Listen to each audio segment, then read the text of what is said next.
Hello, Tim from Fairplay Now on the 28th of November 2022, and I've got another video for you to watch on my website stroke my Rumble, and I'll be talking about that in a minute.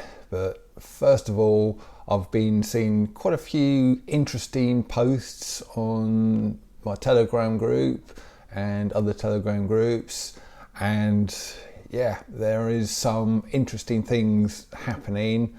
First of all, things continue to heat up in China by the sort of looks of it, so very keen on seeing what transpires from that. And also, apparently on Saturday night, it was the first time that the BBC hasn't talked about either Russia or Ukraine in many, many, many months, and there's speculation that the reason for that is because NATO are about to lose that war. So very, very interesting. So they're kind of basically getting themselves, this is BBC I'm talking about, onto like an off ramp to get away from that subject, which may well start getting very toxic for them in very short order. And one of the most interesting posts I saw from JW, so thanks very much for this, JW. And this went totally over my head last year, but apparently there was an event at the UN General Assembly called UNGA 76. One of the things they talked about and discussed and voted on was a resolution which was tabled by the Russian Federation, and it was called Combating Glorification of Nazism, Neo-Nazism, and yeah, that kind of thing. And all of the countries voted on it. Well, most of them did. There were some abstentions. So you'd think that 100% of the countries in the UN would have voted in favour of such a resolution. I don't care if it came from Russia or whoever. But first of all, there was some notable abstentions.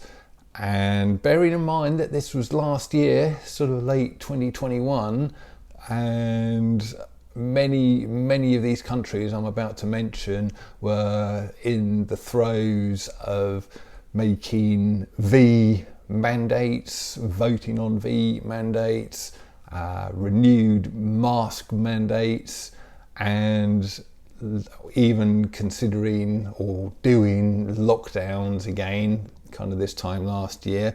So when I read out these countries who abstained, it's not really going to be much of a surprise, is it?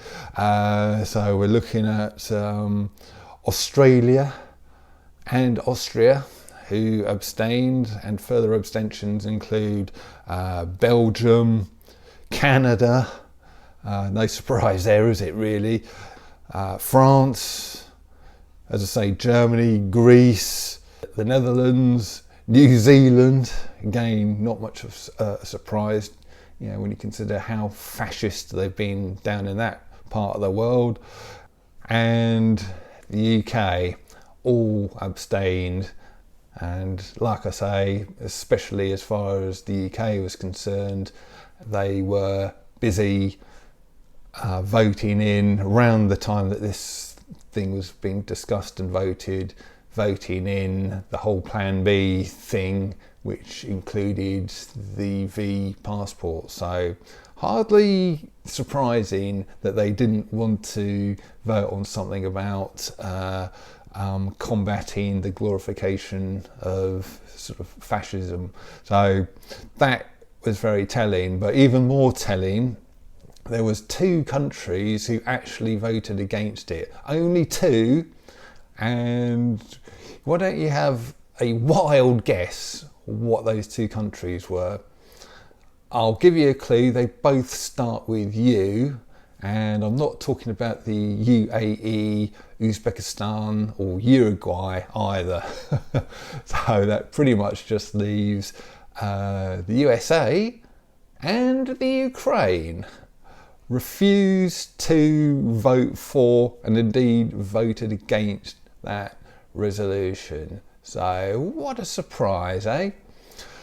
Anyway, let's just put that laptop down there, and I'll just finish this video today by going back to the latest video.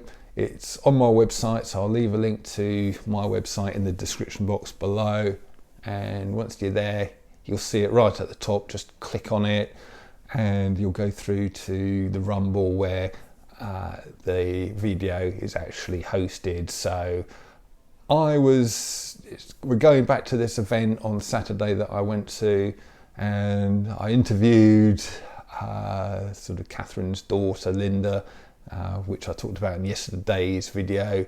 And then after I interviewed her, I interviewed another lady called Jackie Devoy. If you watch Iconic or the UNN, Unity News Network, you'll know Jackie because she's a fairly regular presenter, certainly on UNN anyway, and on Iconic I think as well. And she has been a mainstream media journalist for 37 years, although her work in that kind of area has dried up somewhat mysteriously, although probably not so mysteriously when you consider she's on our wavelength. But I think she's getting plenty of work from the alternative media, which is a good thing. But I was talking to her about, she talked a little bit about the mainstream media, and one thing she said that was really interesting is I think she's still getting a bit of mainstream media work here and there, and she said very recently she was on a bus with a lot of other mainstream media journalists, and they're all sort of chatting away, talking, and she said that when the topic came round to the V and they were asking her if she'd had it, she said no, I'm sort of not having that, and they were all surprised. Oh, why is that? And she was like, well, where do I begin? And the upshot of it was she just thinks they are all absolutely clueless. They don't think there's anything wrong with the V. They don't think there's any wrong with the narrative that we've had over the last 3 years, and they're just absolutely clueless. And I kind of asked her, you can hear me sort of saying this in the interview, but what we tend to think is that all these people are sort of in on it, the whole thing. They're in one way or another complicit in the whole plot to sort of bring on the whole Lurgy thing, the whole V thing. And she says, Jackie was saying, no, it's just they are absolutely clueless about it. And you wonder how far that goes. Certainly all of these newsreaders and celebs who are sort of falling down, collapsing for various reasons that we know about, you sort of think, well, they must be clueless. They wouldn't have, if they're in on the whole thing, they wouldn't have been having that thing in the first place. And even a lot of the politicians, it may well only be the most senior politicians and cabinet ministers who know any different, and everyone else are, in Jackie's words, just absolutely clueless. And it's incredible, isn't it? You just wonder how these people can be so clueless, especially journalists. They're supposed to be trained to sniff out the truth, aren't they? And not accept any old stuff the government are sort of telling them. They're supposed to sort of look into things, and if they think the government are telling them sort of lies to call them out on it. But again, as Jackie said, they're clearly not that well trained these days, and perhaps that's part of the problem. They're poorly trained in their craft, they are clueless, and I just thought that was a very interesting sort of thing. But she also talks a lot about what the event on Saturday night is all about, you know, the whole care home thing and people sort of going to meet their maker earlier than they should do. I'll just put it like that. And she was coming out with quite a few very interesting insights about that, some very interesting insights about the lurgy towards the end of the interview.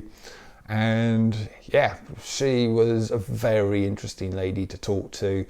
My interview with her went on for a good while, about half an hour, and like I say, it's on my Rumble channel, which you can get to either direct or probably more easy for you via my website. So I'll leave a link to my website in the description box below here. You can click on that, go through to that, and then it'll be the first thing you see basically, and then click on the big red button and you'll go through to the video. So I'm going to let you go and do that, and I'll be back soon. Tim from Fair Play Now, thanks for watching.